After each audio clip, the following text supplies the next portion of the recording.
જેમાં આગામી 72 કલાકમાં ભારેથી અતિ ભારે વરસાદની આગાહી છે। એ સંદર્ભે આજે રાજ્ય કક્ષાએથી માનનીય મુખ્યમંત્રીશ્રી અને વરિષ્ઠ સચિવોની વિડીયો કોન્ફરન્સ અમારી સાથે થઈ છે। અમને સતર્ક રહેવા માટે વિસ્તૃત સૂચનાઓ આપવામાં આવેલી છે।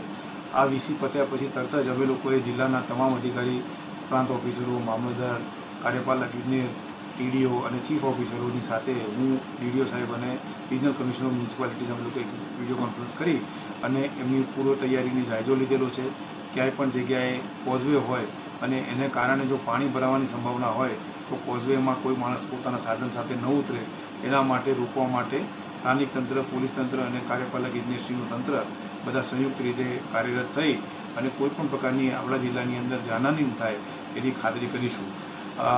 ગઈકાલે મોડી રાત્રે આપણને એનડીઆરએફની ટીમ મળી ગયેલી છે, જે હાલ ભાવનગર ખાતે મુકામમાં છે। હવે એ ટીમને અમે લોકો એરિયા ફેમિલિયરાઇઝેશન માટે મોકલવાના છીએ, જેથી કરીને આગામી દિવસોમાં કોઈપણ જગ્યાએ એમને જવું પડે તો એ જગ્યાએ એમને ભૌગોલિક પરિસ્થિતિથી વાકેફ હોય અને એ ઇફેક્ટિવ કામગીરી કરી શકે। આ ઉપરાંત જિલ્લાની અંદર જુદા જુદા ગામોમાં જેમની ડિલિવરીની તારીખો નજીક છે એવા બહેનોની યાદી અલગથી તારવવામાં આવી છે। અમે અત્યારે અમારા સ્થાનિક તંત્રોને આપેલી છે, જેથી કરીને જો આવા બહેનોને પ્રસૂતિ માટે તાત્કાલિક ખસેડવાના આવે તો એડવાન્સમાં અમે લોકો જો એ લોઅર લાઇંગ એરિયામાં હોય તો એમને અમે એવી જગ્યાએ લઈ જઈ શકીએ કે જેથી કરીને અમે એમને શિફ્ટ કરીને હોસ્પિટલમાં એમને ઇન્સ્ટિટ્યુશનલ ડિલિવરી કરાવી શકાય।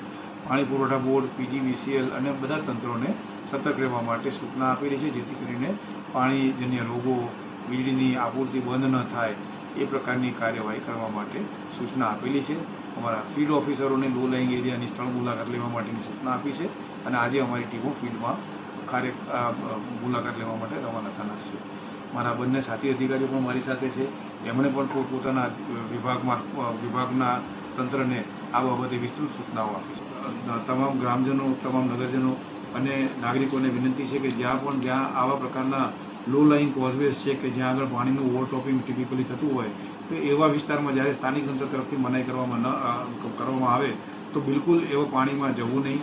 ગઈકાલે મોરબી જિલ્લામાં આવા એક બનાવમાં ના પાડવા છતાં પણ વાહન લઈને લોકો પાણીમાં ગયા, એને કારણે અનફોર્ચ્યુનેટલી જાનહાનિ થયેલી છે। આપણે આ પ્રકારની બનાવ આપણા જિલ્લામાં ન બને એના માટે આપણે સૌ તકેદારી રાખીએ। સલામતી આપણા સૌની સામૂહિક જવાબદારી અને ફરજ છે। એટલે હું આપ સૌને ફરીથી એક વખત વિનંતી કરું છું કે જ્યાં જરૂર જણાય સ્થાનિક તંત્ર તરફથી આપણે જે કોઈ સૂચના મળે તેનું આપણે અવશ્ય પાલન કરીએ અને કામગીરીમાં સહયોગ આપીએ। ધન્યવાદ।